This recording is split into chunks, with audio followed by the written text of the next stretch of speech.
afternoon, everybody. You're very welcome back to the next episode of our Founders Forum Insight series. Today we're welcoming back Niall McAvoy from Enterprise Ireland.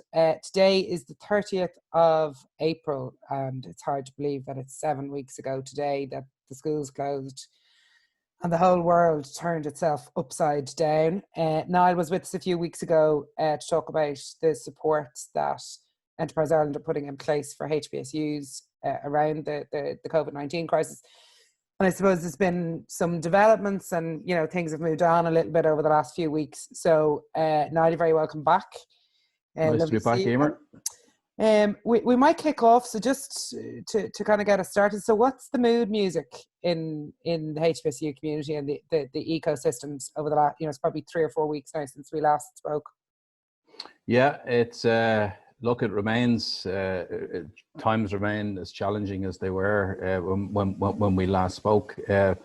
It's interesting. One of the things I'm picking up from the team, from the DAs, and from talking with some of the clients, you know, the resilience of HBSUs. I mean, the thing that makes an entrepreneur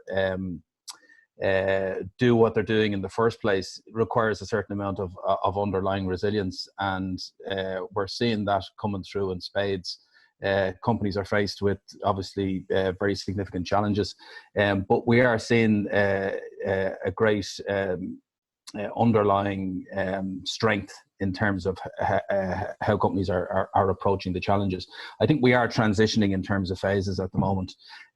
We are transitioning from shock into, you know, into the practicalities and the realities of, okay, just how much difficulty do I face at this point in time, and the planning phase. And I think people have used the intervening 3 or 4 weeks to particularly focus on planning and how, you know, what their financial projections and what their financial plan and what their organization, what their execution plan looks like now going forward, to include funding and include all the other things. But clearly everybody's sales pipeline is different to what it was. Everybody's investment pipeline probably looks different to what it was. Also, just to stick on the investment piece, I know we'll touch on this later on, we're seeing a fair bit of resilience amongst the existing investor base on a lot of companies' cap tables. And I'm not just I'm not just talking about the VCs. I mean, the VCs here will, in a lot of cases, VCs will look to double down on their existing investments that are going well, probably at the expense of new investments. Sure. So new term sheets likely to get pushed out as a lot of the venture funds seek to just double down, make sure that their existing portfolios are properly funded this year.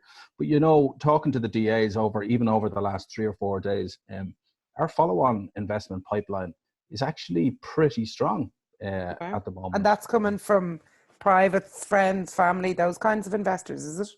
Yeah, I think, I mean, when you look at the typical, now, look, I think friends and family is a different bucket probably. You know, unless if they're friends and family that are, you know, for want of a better word, well fueled up pockets. With very deep pockets. Yeah, look, I think that's a unique set in itself. But for the bulk of friends and family, they're not generally built for follow-on funding. You know, they're built, you know, and it's not part of their plan. They would expect that others will pick up the baton to fund the company through the various stages of the journey. But we have seen a lot of discussions, a lot of positive discussions with the clients who are coming to us and saying, look, what if I can find 200 grand here? You know, I mean, I'm having a discussion with my investors. Where do I stand on this? I mean, there's a lot of support, there's a lot of goodwill there. So, you know, I mean, can we talk about how we can collectively respond to that? So that's as a mood coming through. I would say we're seeing that now. There may well be lots of founders looking at this in the Founders Forum, going, "Jesus, that's not the way it feels to me." For me, and of course, look, I'm talking probably about taking, you know, maybe 10-15% of the portfolio, where we're getting that sort of mood music back. Okay. But I think it's probably a little bit deeper than that, than 10 or 15% of the portfolio. So I think that's positive. I think everybody realizes that it's going to be hard for people to dig themselves out of the current crisis on their own, and that all stakeholders have to have, to some extent, have a part to play in helping the company find a solution here. Okay. So we might just move to the support piece for a second, because obviously that's a thread that keeps popping back up again, and I guess EI has responded to support companies in the face of this challenge with a range of supports. And we touched on some of these when we spoke the last time, but we might just kind of do a quick recap on those and then look at what's new since then, because there's been some shift and some additional supports put in place over the last few weeks. Yeah, so I'm not going to talk about but just to mention they're still there is the wage subsidy scheme and the revenue schemes and Department of Social Protection schemes there to help companies and employees that find themselves in difficulty to help them to get through that. But to focus on just the EI support. So just again a quick recap maybe. And since we last spoke, so when we last spoke, we spoke about the business financial planning grant. Yes, we did. This is the 5,000 grant, okay, that's available to any EI client company to get in one of these financial consultants, strategic financial consultants, to help them to really robustly analyze the scenarios for the next 6-12 months and come up with solutions so that to enable those discussions that you might have as a founder with your other investors, with potential new investors, with EI, with the bank, with Microfinance Ireland, with SBCI, whatever it might be. But to have all those scenarios well planned and to be able to share really robust information. Now, I think at last, when I looked at this, and I've approved it just before I came on the call, approved another 2 of these. And I think that probably brings the number of HPSUs alone that have availed of this to somewhere in the region of probably 40, 45. Okay. So, I think HPSUs are really, showing themselves to be a sweet spot for this product because of the different possibilities and because of the different funding scenarios that maybe are coming into play.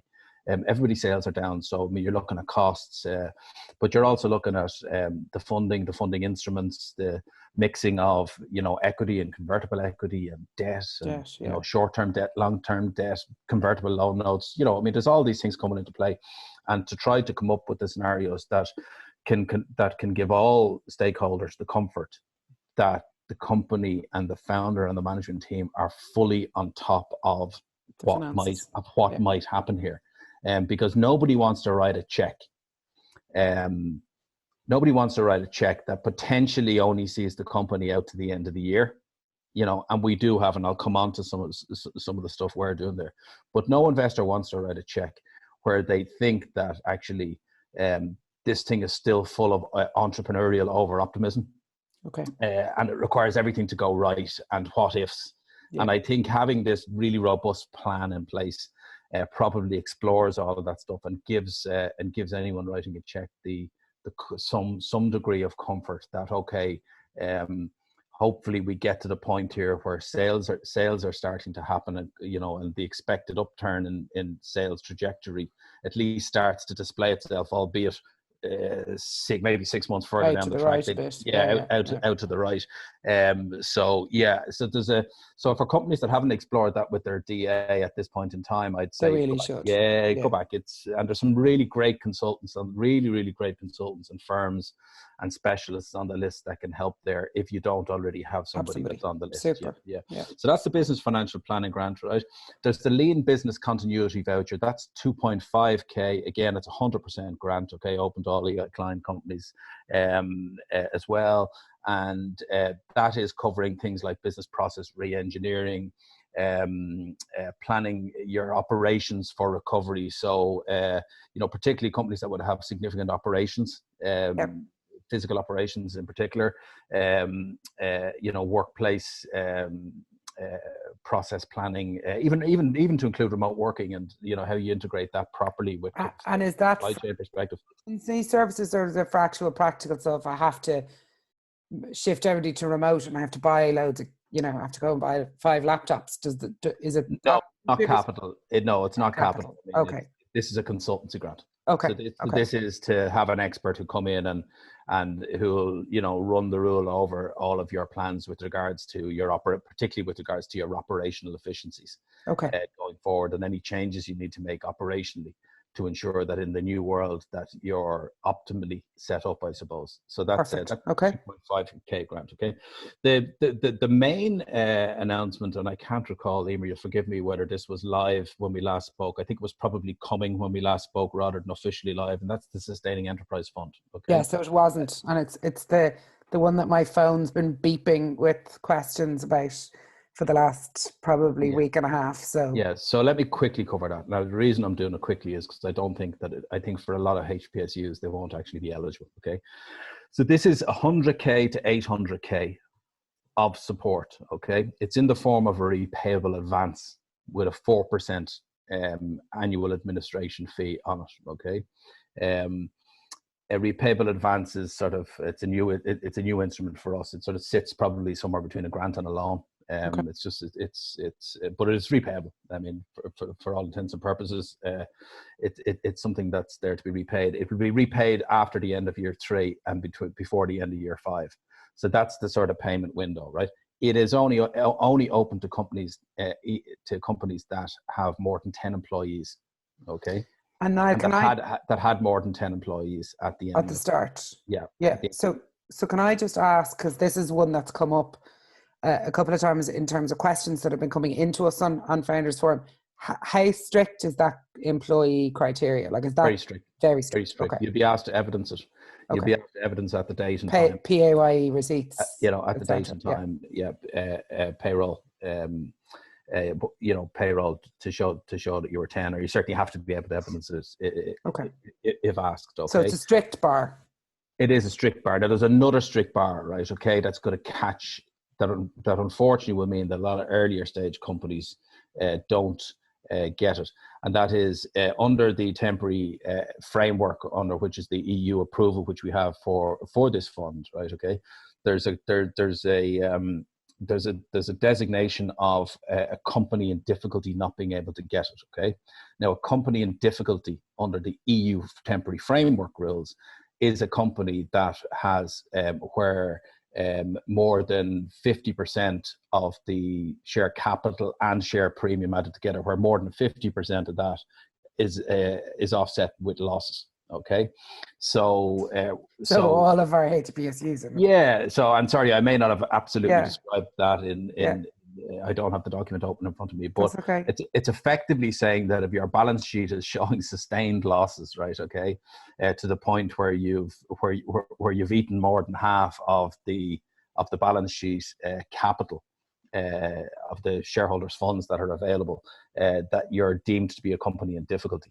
Okay, the only time they are not deemed to be a company in difficulty is if you're less than 3 years from incorporation. So some companies might slide in there. Yeah, might slide in there. But in a general sense, looking across the HPSU portfolio, the Sustaining Enterprise Fund, most companies are going to fail on one or other of the 10 or the balance sheet criteria.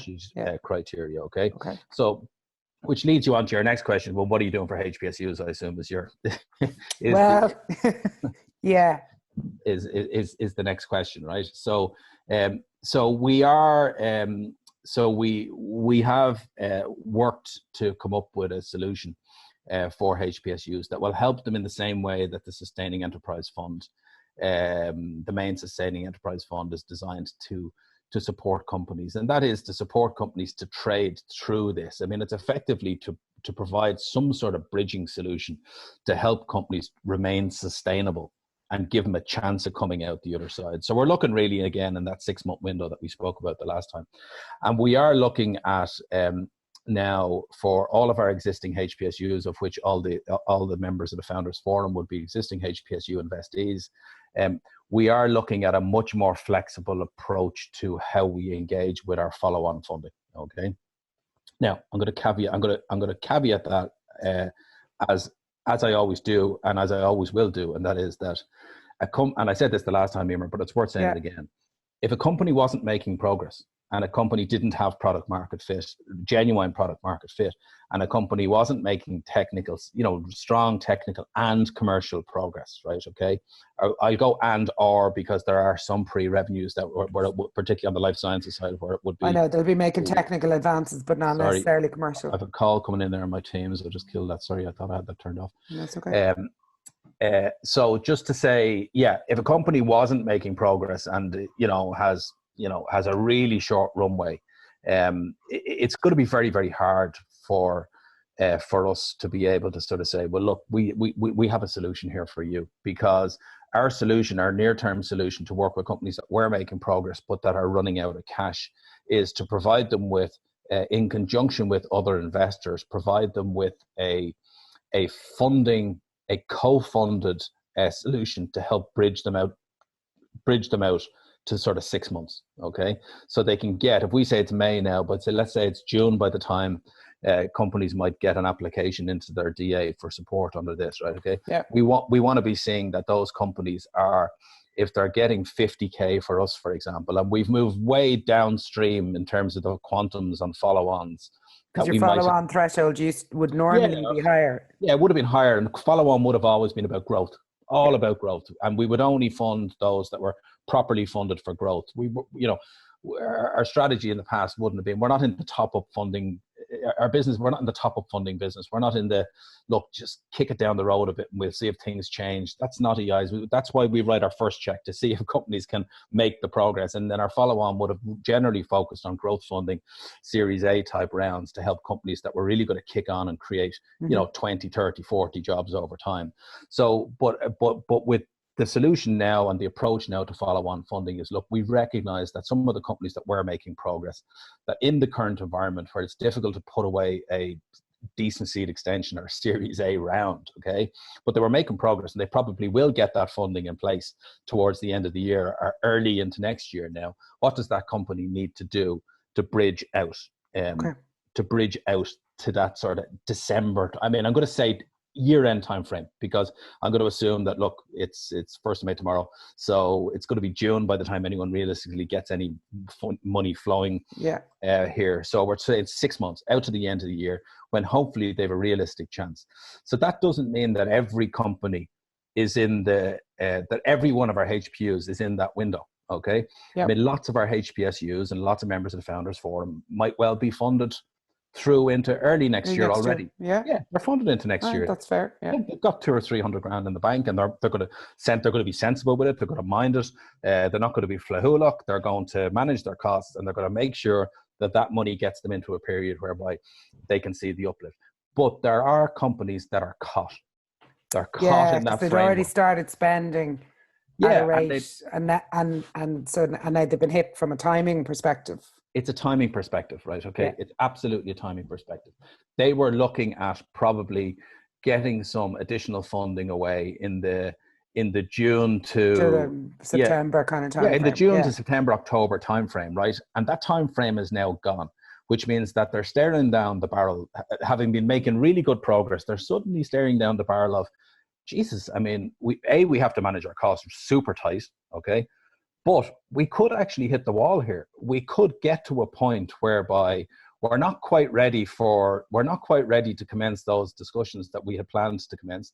The investors have all run for the hills, or the sort of Series A type seed extension and investors have not run for the hills, but they're certainly hiding. Thinner on the ground. They're hiding behind the bush for a while anyway, before we see what they're going to do.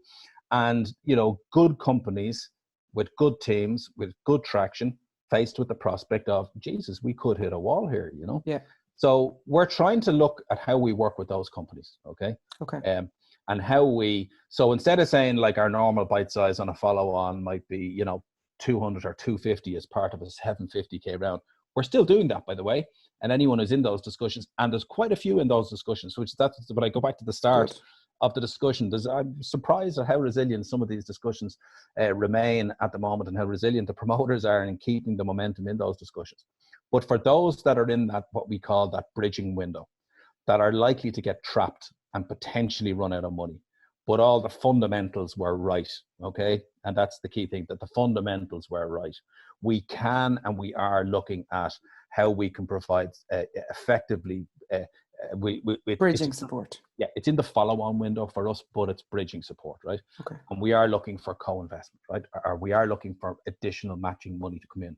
So what we're saying to promoters is, if your DA has spoken to you and you've spoken to your DA and your DA is happy that A, this is the right thing for you to do, that B, you're in the right window in terms of time frame that we want to try to support, okay?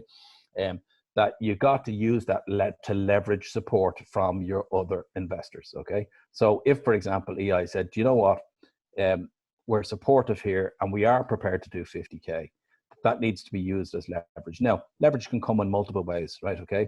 We're not suggesting that everybody needs to, for example, it has to be an equity investment, okay? It might be, so we're going to use a convertible loan note for the most part here, okay, which is an instrument we haven't used in the past, but it's an instrument we are going to use here for its simplicity and for its simplicity with other investors and indeed with companies, right, okay? It's also legally, from a documentation perspective, it's probably a lot quicker for us to complete than an equity, than a supplemental CCRP agreement, and it'll save on legal costs, right, okay? We're looking at a simple 20% discount, okay, on the next round as the conversion trigger, okay? And the next round has to be more than, roughly speaking, I think 250K. So anything over 250K would constitute a trigger for us to convert that 50%, okay? Unlike a lot of normal loan notes, we are looking out at, so we're putting this out at a 5-year window. We don't want this sitting in the 2-year repayability window. So we're going to kick it out to 5 years. But other investors coming in here, for example, may want to use a loan note, and their loan note might have a 2-year repayability, okay? Yeah. And for this particular bridging type instrument, we're fine. We're fine with that, okay? Okay. Also, there will be companies, for example, that are in a position to raise some debt, okay? And we wouldn't normally match up against debt, okay? But where that debt has a reasonably medium-term repayability on it, in terms of it doesn't all have to be repaid within 6 months. If it all has to be repaid within 6 months, well, clearly, you're taking our money to repay. Yeah, you're taking our money to repay that. Somewhere along the line, so it's Peter, Rob, and Paul, and all that. Yeah. But where, for example, somebody is able to get a term loan, okay, and the repayability on that is over a decent extended term, right? Okay, we are prepared to look at that, okay? So long as it's not coming in one door and going out the other, but that it's something that, and it can make a genuine contribution to near-term working cash flow and available cash. We are prepared to look at that. So, so the likes of, Microfinance Ireland loans, regular company loans, or indeed loans in the form of a convertible instrument from another investor, or indeed other equity, normal equity, where an investor is coming in, they're going to write a check, they're going to set a price, which has to be agreed with the promoter. Look, that's always going to be a difficult discussion when you're in a bridge scenario where you're trying to price rounds and do all that sort of stuff. Came up with a client earlier on this week where it was, well, I'm in a discussion where where the investor's really trying to take advantage of the situation here to drive the price right down to a really low floor. I've heard a bit of that as well, yeah. And now I think that's the exception rather than the rule. And again, I think it's you've all these tall tales out there of investors taking advantage and people trying to do this and people trying to do that. It really is the exception rather than the rule, because generally speaking, a good investor who's already on the cap table, and when they know that there is a likely funding event coming within 6 months, a sensible investor won't try and push their price through the floor if they're already, you know what I mean? If they're already in, yeah. Yeah, I mean, look, everybody wants to try and extract the right amount of value for them. But if you really nail the round price into a super down round on something as small as a 50K check, unfortunately, you're going to pay the price for that in 6 months' time when the company's trying to raise money again. Yeah. So I think, look, that's, I'm not in the business of trying to tell investors how to invest or indeed promoters how to do their negotiation. But it is always worth bearing in mind that what a substantial down round at this stage will do to your fundraising in 6 months' time. And for a promoter who's having a discussion with an investor, it's no harm trying to bring some sensibility to that part of the discussion. And that is that, look, we're on a journey here. And that journey will involve us raising more money. And share price accretion is good in a general sense when you're on a fundraising journey. Sure. And where you get a share price that was at there, maybe maybe it was there at pre-seed, went there to seed. If it suddenly goes back down there on a bridge, it gets very hard to push it back up to here where it really should have been going. So yeah, I think my point's made. Yeah. Okay. So can I just summarize? I guess there's kind of two instruments have been put in place. One is the Sustaining Enterprise Fund, which we believe will not apply for the vast majority of HPSUs, but there may be some. There are a few, but it's that'll fit that little window. Genuinely, you can count them there. Yeah, fair. Out of a portfolio of 250 odd companies, 300 companies, that's how many. Yeah. So for those who don't qualify for that, the solution that EI have come up with, and again, this is important that we're clear that this is not a one for everyone in the audience offer, if you like, but you're looking to support that kind of bridge, which is for companies, which is designed, as I understand what you've said, for companies who were making solid progress, who probably would have been due to start another funding round over the next 3 to 4 months, but because of the COVID-19 crisis, are not in a position to do that, either because their sales haven't been progressing the way they thought they would be, or because the investors just aren't in the mix with the cash. And the idea is to bridge them through that gap. But for the guys who were pre-revenue and weren't expected to be generating revenue till the back end of the year or next year, and who funded anyway until the middle of next year, this doesn't count for them. So it's that sweet spot, if you like, of to support the bridge piece is the idea behind it. And let me just clarify that, okay? So this isn't something that we're opening up and we're closing down within 2 months, right? Okay. Yeah. It's not a do it now or you're never going to get this, right? So there will be companies, for example, that are clearly funded out to January or February, okay? Yeah. Based on a revised plan that they've cut back costs and they're trying to be careful, and they're clearly bridged it. They're already bridged out through their existing funding into, let's say, January. Okay, yeah. We're not saying that we won't ever be in a position that if we don't support them now, we're not going to support them, right? Yeah. By the time September comes around or October comes around, okay, if they find themselves in the situation that a lot of the companies that we're going to support now find themselves in, okay, we will be having the same discussion with them, right? Okay. Right. Okay. We are, the way we've designed the revised supports for HPSUs is that we are trying to open this up to the end of the year to reflect that that all the way through to, I think the official date in our internal document is the 15th of December that we'll take this approach to. And we don't know what's going to happen. I mean, nobody knows what's going to happen. Nobody knows, yeah. So for companies that fear that they need to be banging down their DA's door now, trying to make a case, well, actually, we're funded to January or February, but no, we want some of this action now because things are going to get harder for us and stuff. I'd say just take a step back and consider the time frame in which we're looking to have those discussions. Which is that we want to see where you've got a clear wall coming at you, and that you're going to need to be bridged beyond that to give you that room. Okay. That's really really helpful and pretty clear, and I hope clear for everybody watching as well. So I guess I'm conscious of time now. I probably just have one last question for you. So in terms of the HPSU portfolio, and indeed specifically around members of the Founders Forum, can you give us an insight into how the HPSU team are hoping to support companies? And I guess this is the side of EI, the non-financial part, but how are the DAs hoping to be able to help their companies?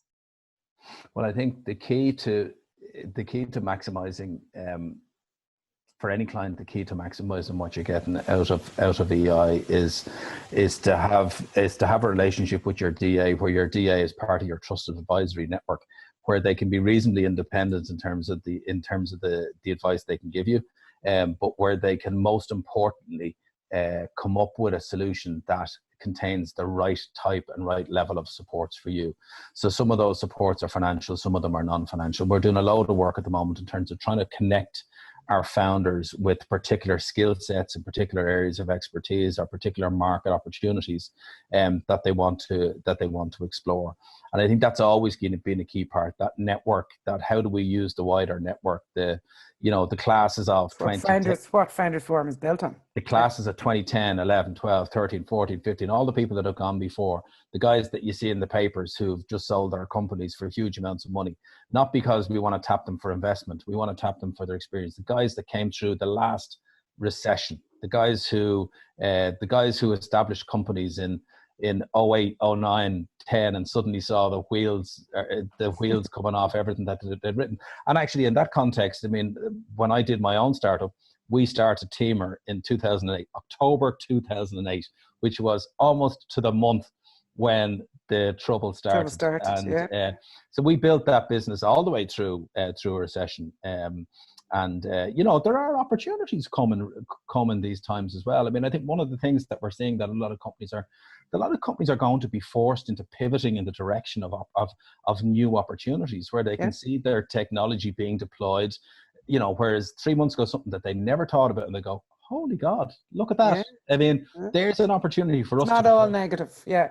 There's an opportunity for us to deploy our technology because everybody now is on top of remote working, for example, or, e-commerce, online selling, and people have just moved, very traditional businesses suddenly have had to find different ways of doing things. So we're trying to make sure we're connecting people all the time with the right expertise. And again, don't necessarily expect your DA won't have this. Your DA doesn't have solutions. The DA doesn't have a toolkit. Open the box. Which solution would you like? The solutions come out of dialogue. Okay, in the same way as they do with any other advisor to your business or any other investor in your business. Okay, and the one thing I would say at times like this, all investors need to roll their sleeves up. Okay, and try to add a bit of value. Okay, because it's not all about the money. It's far from about the money. But getting your investors to do 2 or 3 things, saying, look, just do 2 or 3 things for me that are going to make a difference in this business. But tell them what are the 2 or 3 things you want them to do, or you'd like them to at least help you with. And the same applies to your DA. There's challenges you face in your business. The DAs have a large portfolio of clients. You are one of a cohort. Okay, they don't go home and climb into bed like you and spend the first 3 hours of the night trying to get to sleep thinking about your business. Okay, you're doing that. They're thinking about what broad portfolios of businesses and how they help. But the way those companies will get the best is share the areas that you're thinking about with your DA, and ask your DA, is there anything or anyone that can help me with that? Okay. And we'll go and try and find matchups there for you. We won't always, it doesn't happen, but also do the same with your investors. Get your investors into the tent. Okay. No, that's been really helpful. Anything else you want to cover off before we wrap up? No, I think we're good. Just to summarize, we are there to support like all shareholders. Okay, there isn't one for everyone in the audience. Okay, and it's not something that's only open now. Okay, so this will be a phased approach to supporting. So just because you might be told no now because you've got too much cash in the bank and we deem you to not actually be in that sort of bridging window, doesn't mean that in 3 months' time the discussion with the DA. Now I will caveat that again by saying that companies that are clearly in trouble, there isn't an entitlement here. Okay, so this is about us all getting together and trying to work out, look, what's the best solution for that. And there's 3 legs on the stool, and one of the legs is the company, one of the legs is us, and one of the legs is the other investors. Okay, super. No, that's been really helpful. Thanks again for your time, and I hope you enjoy the rest of your day. You too. See you next time. Take care. Thanks. Bye. Take care. Bye.